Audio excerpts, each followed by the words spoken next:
আসসালামু আলাইকুম। আজকে আরো একটি গুরুত্বপূর্ণ ভিডিও আপনাদের সামনে নিয়ে আসলাম। আশা করি আজকের ভিডিওটি আপনাদের অনেক হেল্পফুল হবে।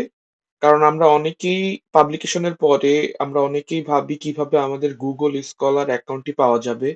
তো আজকে আমরা Google Scholar এর অ্যাকাউন্টটি খোলার নিয়ম এবং এটাতে কিভাবে অটোমেটিক্যালি নিজের পাবলিশ করা আর্টিকেল গুলা এড করা যায় সেই প্রসেস গুলো আমরা খুব সহজে দেখিয়ে দিব স্টেপ বাই স্টেপ। আশা করি আপনারা সহজেই নিজের Google Scholar প্রোফাইলটি ওপেন করে নিতে পারবেন এবং একজন বিগিনার স্কলার বা একজন স্কলারের জন্য Google Scholar প্রোফাইলটা অনেকটাই জরুরি। কারণ এইখান থেকে আপনারা আপনাদের সাইটেশন এবং কতটুকু পাবলিশমেন্ট হচ্ছে, কত সালে কতটুকু সাইটেশন হচ্ছে সবগুলো আমরা এখান থেকে দেখতে পাই।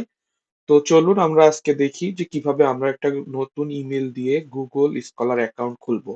তো প্রথমেই আমরা যদি টাইপ করি যে Google Scholar, আমরা যদি Google সাইটে যদি Google Scholar টাইপ করি, তাহলে আমরা প্রথমেই দেখবো যে এখানে Google Scholar এর ওয়েবসাইট শো করছে।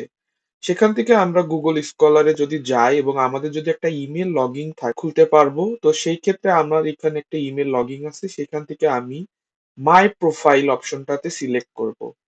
তো আমি যদি মাই প্রোফাইলে যাই তাহলে দেখবো যে এখানে আমার কোনো অ্যাকাউন্ট খোলা নেই।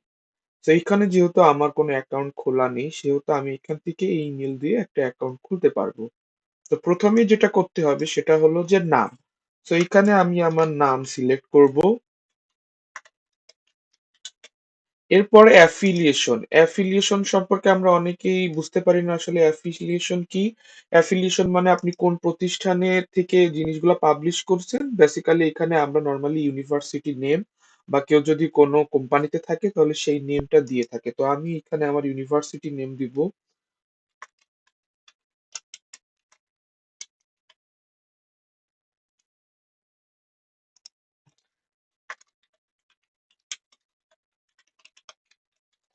এর পরেরটা হলো ইমেল ভেরিফিকেশন। সো ইমেল ভেরিফিকেশনের জন্য আপনারা যে ইমেলটি দিয়ে খুলবেন সেই ইমেলটি দেওয়ার চেষ্টা করবেন।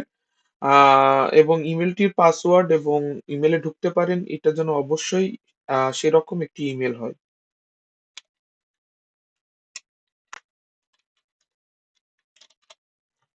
এরপরে এরিয়া অফ ইন্টারেস্ট, আপনি কোন বিষয়ে রিসার্চ করে থাকেন সেই রিসার্চের এরিয়াগুলো আপনি দিতে পারেন।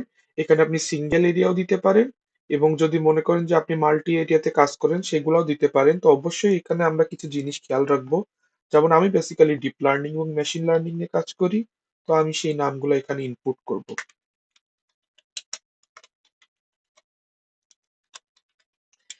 যেমন এটা আমার সিঙ্গেল একটা রিসার্চ এরিয়া এবং আমি মাল্টিপল এরিয়া নিয়ে কাজ করি। সো এখানে আমি একটা কমা দিব। কমা দেওয়ার পরে আমি আরেকটি এরিয়ার নাম লিখবো। কেউ যদি এরকম আরো একাধিক করেন তাহলে অবশ্যই কমা দিয়ে দিয়ে আপনি সেট করবেন।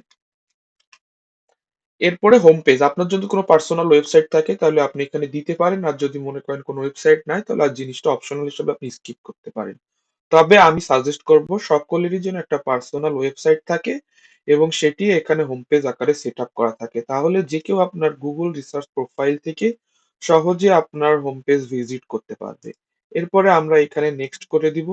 তো আমরা দেখতে পাচ্ছি এখানে একটি রং ইমেল শো করেছে। তো আমরা ট্রাই করব এখানে কি সমস্যা সেটা চেক করা। তো আসলে আমরা এখানে যেটা দেখতে পাচ্ছি যে গুগল এখানে নরমাল কোনো জিমেল এখানে নিবে না। তো ওরা সাজেস্ট করছে যে আমরা যাতে এখানে কোনো এডুকেশনাল মেল বা কোম্পানি ডোমেনের মেল দিয়ে অ্যাকাউন্টটা ক্রিয়েট করি যাতে অ্যাকাউন্টটা অনেক অথেন্টিক হয়। কারণ এটা নতুন আপডেটে তারা এই ইমেল অথেন্টিকেশন সিস্টেমটি আপডেট করেছে। কারণ প্রিভিয়াস টাইমে আমরা যেকোনো নরমাল জিমেল দিয়ে খুলতে পারতাম। কিন্তু গুগল স্কলার প্রোফাইলটাকে অথেন্টিক করার জন্য স্টুডেন্ট অ্যাকাউন্টের ইমেল অথবা যে কোনো অফিসিয়াল ডোমেনের অ্যাকাউন্টের ইমেল দিয়ে নর্মালি তারা খোলার জন্য অফার করেছে। সো আমি এখান থেকে আমার অফিসিয়াল স্টুডেন্ট মেল দিয়ে আমি এখান থেকে আমার অ্যাকাউন্টটা ক্রিয়েট করে নিব। So for the privacy purpose আমি এখান থেকে আমার ইমেলটি শো করব না।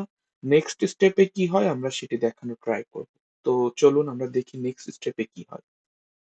তো আসলে সবগুলো দেওয়ার পরে আমার অ্যাকাউন্টটা মোটামুটি কমপ্লিট হয়ে গিয়েছে। তো আপনারা দেখতে পাচ্ছেন যেখানে আমার নাম, আমার অ্যাফিলিয়েশন এবং আমার ইউনিভার্সিটির যে ভেরিফাইড মেইল সেই মেইলটা দিয়ে আমার খোলা হয়েছে এবং আমি এখানে আমার ওয়েবসাইটের নাম এড করেছি। এভাবে আমি যে ইনফরমেশন গুলো আগের পেজে বসিয়েছি সেটার মাধ্যমে আমার এখানে ক্রিয়েট হয়ে গিয়েছে আমার গুগল স্কলার অ্যাকাউন্টটি।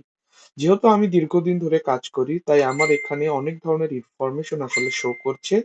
তবে আমি এখন এখান থেকে আপনাদের দেখিয়ে দিব যে আসলে এখান থেকে কিভাবে স্কলারে আর্টিকেল এড করতে হয়। তো আমরা এখানে দেখছি টাইটেলের পাশে একটি অপশন আছে। এখানে যদি আমরা ক্লিক করি, এখানে আমরা ৪ টি অপশন দেখতে পাচ্ছি। ১ম টাতে এড আর্টিকেল গ্রুপ, 2nd টাতে এড আর্টিকেল, 3rd টাতে এড আর্টিকেল ম্যানুয়ালি এবং 4th টাতে কনফিগার আর্টিকেল আপডেট। তো আমরা এড আর্টিকেল গ্রুপের থেকে আমরা বরং এড আর্টিকেলটা দেখি। এড আর্টিকেলটা হলো এমন একটি অপশন, এখানে আপনার নাম দিয়ে সার্চ করলে আপনার যতগুলা পাবলিকেশন থাকবে সবগুলা এখানে অটোমেটিক্যালি চলে আসবে। আমার এই আর্টিকেল গুলা অটোমেটিক্যালি প্রোফাইলে ইনক্লুড আছে বলে এখানে আমার ইন প্রোফাইল লেখাটা শো করছে। এছাড়া আমার যতগুলো আর্টিকেল অ্যাড নাই সেগুলো যদি আমি দেখি, লাইক এই আর্টিকেল গুলা কিন্তু অ্যাড নাই। তো আমি চাইলে এখানে ক্লিক করে আমার এখান থেকে অটোমেটিক ভাবে আমার এই আর্টিকেলটা আমি গুগল স্কলারে অ্যাড করে নিতে পারবো। তো চলুন আমরা দেখি সেকেন্ড অপশনটা দিয়ে আসলে কি করা যায়। তো এইখান থেকে যদি আমরা সেকেন্ড অপশনে দিই add article manually. So add article থেকে আমরা অটোমেটিক্যালি আমাদের নামের সাহায্যে আমাদের পাবলিশকৃত আর্টিকেল খুঁজে পাচ্ছিলাম। যখন আমরা এড আর্টিকেল ম্যানুয়ালি দিই এখানে আসলে সবগুলা আমাদের ম্যানুয়াল ইনপুট দিতে হয়। যেমন আমরা যদি কোনো পাবলিকেশন জার্নালে করে থাকি তাহলে জার্নালের ইনফরমেশন গুলা যা এখানে অ্যাড করা লাগে। যদি আমরা কোনো কনফারেন্সে দিয়ে থাকি তাহলে কনফারেন্সের title, author information, publication date, venue, issue, page এগুলা অটোমেটিক্যালি বাই হ্যান্ড আসলে ইনপুট দেওয়া লাগে। ঠিক সেম শেষে আমরা যদি এখানে থিসিস এড করতে চাই তাহলেও এখান থেকে আমরা আসলে এড করতে পারবো। এবং সর্বশেষ আমরা যেটা দেখব সেটা হলো কনফিগার দ্য আর্টিকেল আপডেট। তো কনফিগার দ্য আর্টিকেল আপডেটটা হলো মেইনলি আমরা যদি কেউ কোনো কষ্ট না করতে চাই যে আমাদের আর্টিকেলটা অনলাইনে আসলে অটোমেটিক্যালি গুগল স্কলার তার আপডেট নিয়ে নিবে, তাহলে অবশ্যই আমরা এই টিক মার্কটা অটোমেটিক্যালি আপডেট দ্য লিস্ট আর্টিকেলের উপরে দিয়ে দিব এবং আপডেট সেটিং এ এখান থেকে ক্লিক করে দিব। তাহলে এখান থেকে মোটামুটি আমাদের এটা আমাদের কোনো আর্টিকেল পাবলিশ হলে এটা মূলত গুগল স্কলারে অটোমেটিক্যালি এড হয়ে যাবে। এবং আমরা গুগল স্কলারের এখানে দেখতে পাচ্ছি আমরা যদি কোনো পেপার এড করি তাহলে ওইখান থেকে আমাদের যারা অথর আছে সেখান থেকে আমরা এই পাশে অথর গুলো এড করে নিতে পারবো। এবং আমরা এই বারটা দেখছি, এটা হলো মেইনলি সাইটেশন ইন্ডেক্সিং, যে আমার পেপারটা কতজন মানুষ ইউজ করছে এবং কতবার সাইটেড হয়েছে সেটার একটা পর্যাপ্ত পরিসংখ্যান এখানে দেওয়া আছে। যেমন আমার পেপারগুলো মোটামুটি 104 বার সাইটেড হয়েছে এবং আমার এইচ ইন্ডেক্স কত এবং আই10 ইন্ডেক্স কত। এখানে আই10 ইন্ডেক্স বলতে এখানে যেটা বোঝানো হয়েছে সেটা হলো যে আমার কোনো পেপার যদি 10 বারের বেশি সাইটেশন হয় তাহলে এখানে আই10 ইন্ডেক্সটা হয়ে থাকে। এবং এইচ ইন্ডেক্স যেটা সেটা হলো সেলফ সাইটেশন বাদে আমার পেপারটা কতজন মানুষ ইউজ করতেছে সেটার একটা এক্স্যাক্টলি ধারণা এখানে দেওয়া হয়েছে। সো এইভাবে আসলে আমরা খুব সহজে গুগল স্কলারের অ্যাকাউন্ট খুলতে পারি।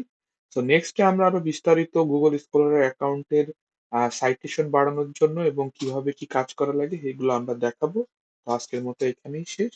সবাই ভালো থাকবেন। ধন্যবাদ আমাদের সাথে থাকার জন্য।